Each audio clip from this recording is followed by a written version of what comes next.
There are things you tell yourself to keep moving forward. You say the silence is normal. You say grown children need space. You say your son-in-law is a private man, not a cruel one, and that there's a difference. I told myself all of those things for almost 2 years. I got very good at it. The call came on a Wednesday evening. My son-in-law's name lit up my phone, which was unusual enough that I sat up straight before I even answered. He and I didn't call each other. We texted when necessary. We smiled at holidays. That was the arrangement.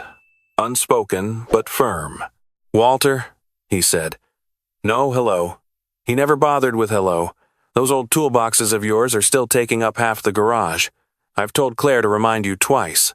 Come get them by Sunday, or I'm hauling them to the curb." I said I would be there. He hung up before I finished the sentence. I sat in my kitchen for a long time after that.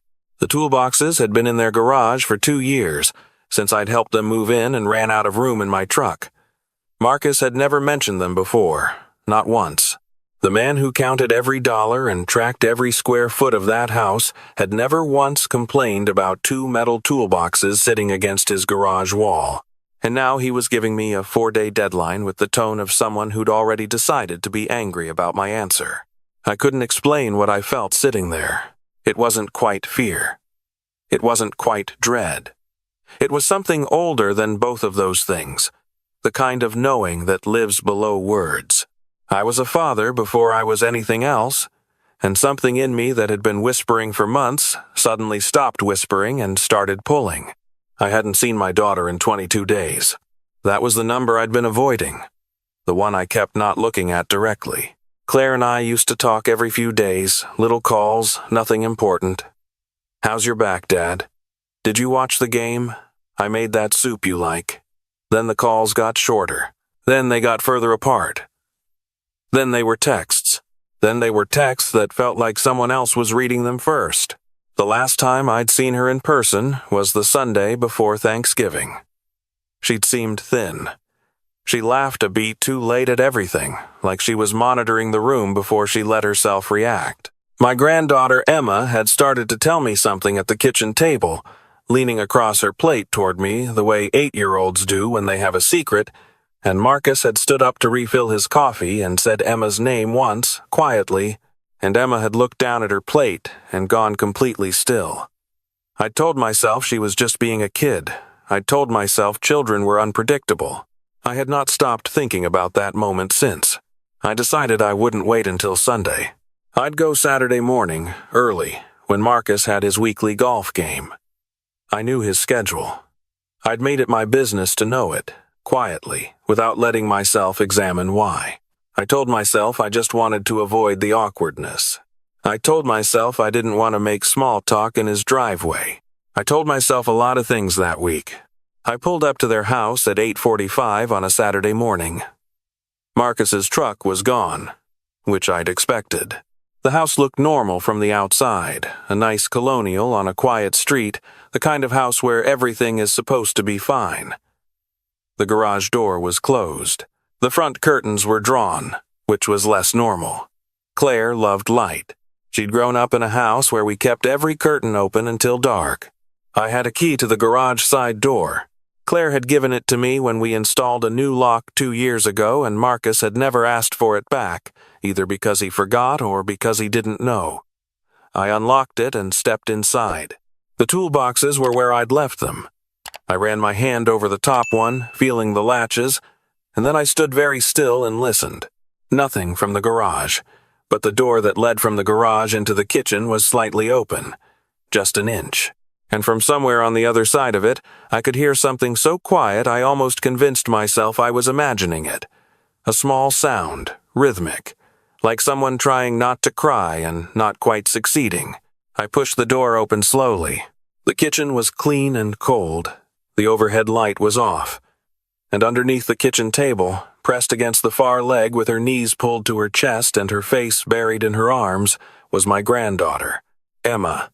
She looked up and her face did something I will never forget for as long as I live. First, it went wide open with relief, the way a child's face does when something terrible might be over. Then it went careful, watchful. like she was checking behind me before she let herself feel anything. "Grandpa." Her voice was barely a sound. I got down on one knee on that cold kitchen floor. "Hey, sweetheart, what are you doing under there?" She looked at the ceiling, then back at me. "Daddy said Mommy is resting and we have to be very quiet." "How long has Mommy been resting?" Emma bit her lip. She looked at the ceiling again, and I realized she was looking up at the general direction of the master bedroom. "A long time," she whispered. "Grandpa, Mommy cries at night." I kept my voice even. I kept my face calm.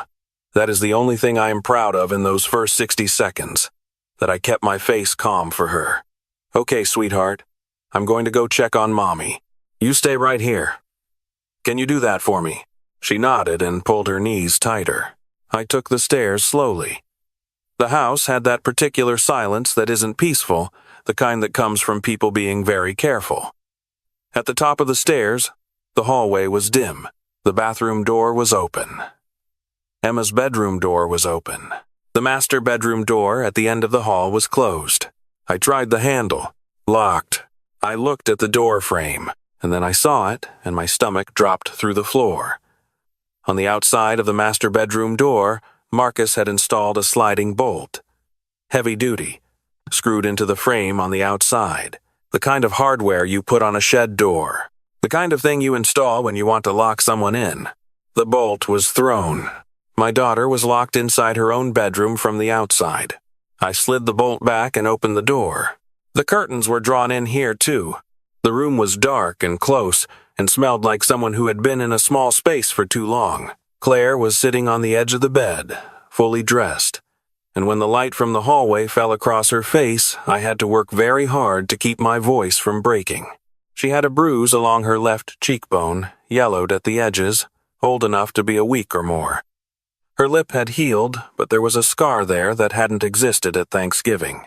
She was thinner than she'd been then, meaningfully thinner, and her eyes when she looked at me were the eyes of someone who had stopped expecting good things. "Dad." She said it, like a question, like she wasn't sure if I was real. "I'm here," I said. She didn't cry. I think she'd used up crying. She just sat very still while I came and sat beside her and put my hand over hers, and then she said, "He's going to be back by noon. He's not going to touch you again," I said.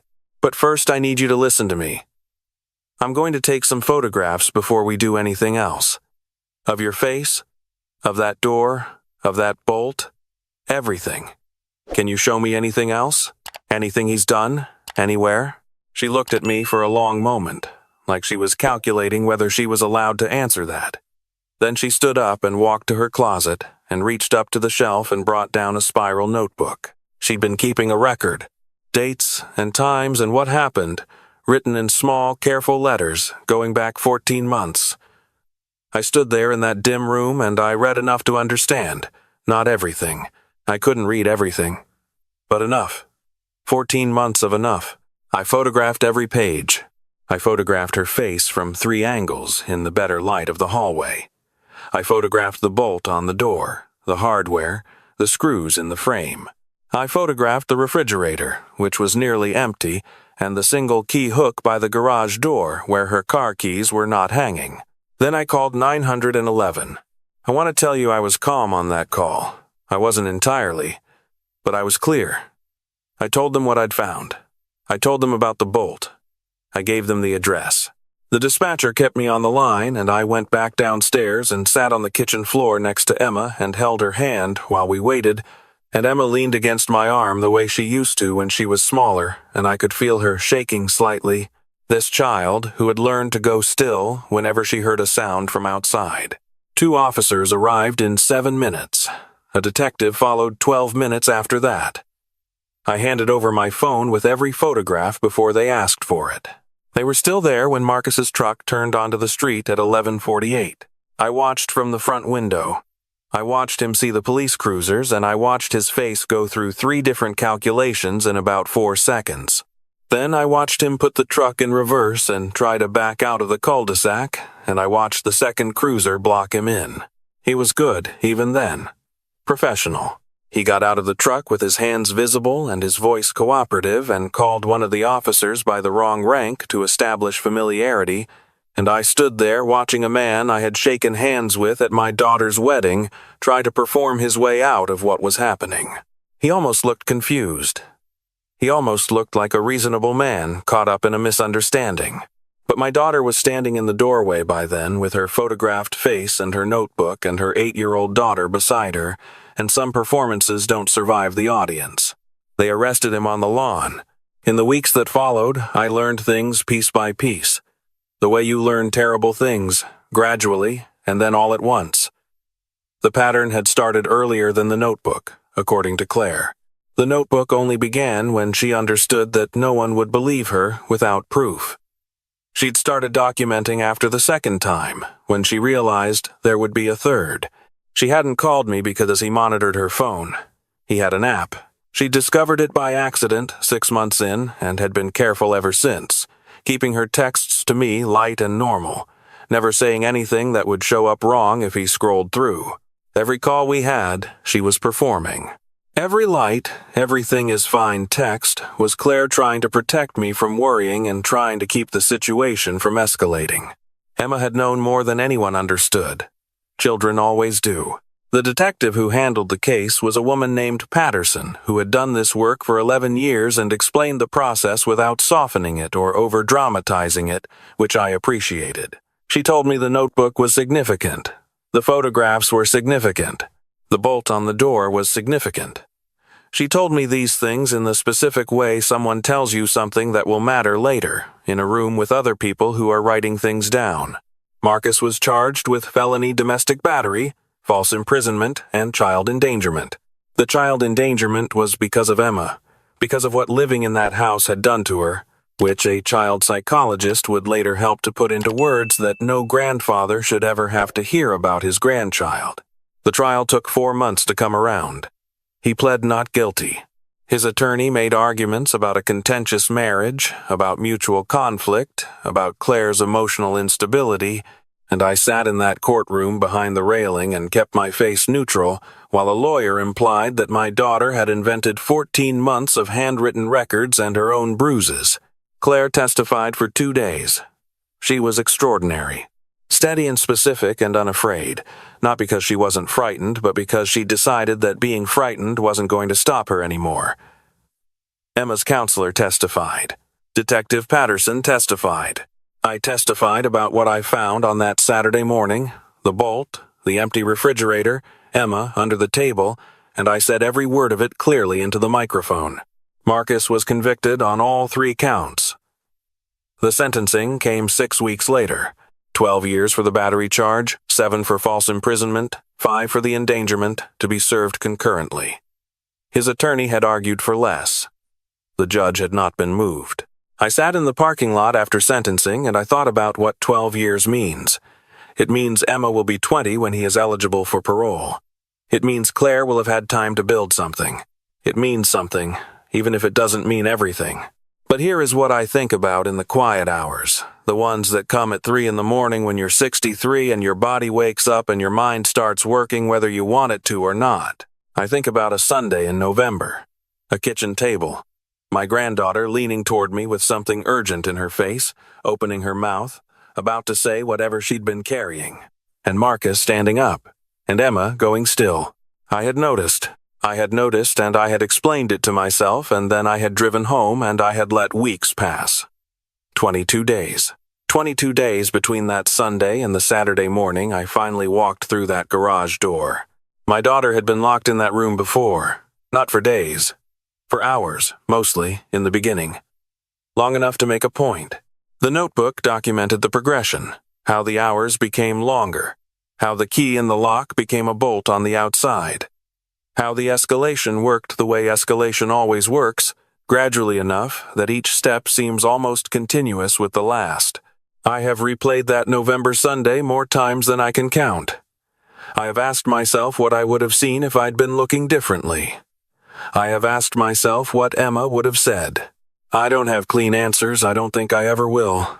Claire is in a house 20 minutes from me now, her and Emma both. Emma is in therapy with someone she trusts. which is more than I could have hoped for 6 months ago.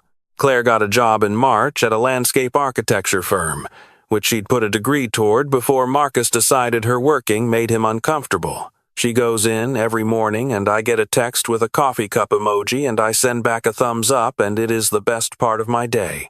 Last month, Emma and I were in my backyard and she found a bird's nest that had fallen from the oak tree, empty, just the structure of it, and she held it in both hands and examined it very seriously for a long time. Then she said, "Grandpa, do you think they got out okay? The birds?" I told her I thought they did. I told her I thought they found somewhere better. She considered this and nodded once, like she was filing it away, and then she put the nest carefully on the porch railing and went back to looking for whatever she'd been looking for in the grass. I stayed a little behind her and let her look. That's what I know how to do now. Stay close enough to matter. Pay attention, not explain away what I see. I keep the key to their house on the same ring as my car keys now. I see it every time I reach into my pocket. Some people might say that's hovering. Some people might say I should let my daughter have her independence, her space, her fresh start without her old father looming around the edges of it. Those people were not in that hallway. Those people did not see that bolt. I was a man who was good at telling himself comfortable stories. I spent a long time being good at that. I'm 63 years old and I am done with comfortable stories. I would rather be the man who shows up a day early than the man who waits until Sunday. I would rather be the man my granddaughter runs to when she hears a sound she doesn't recognize.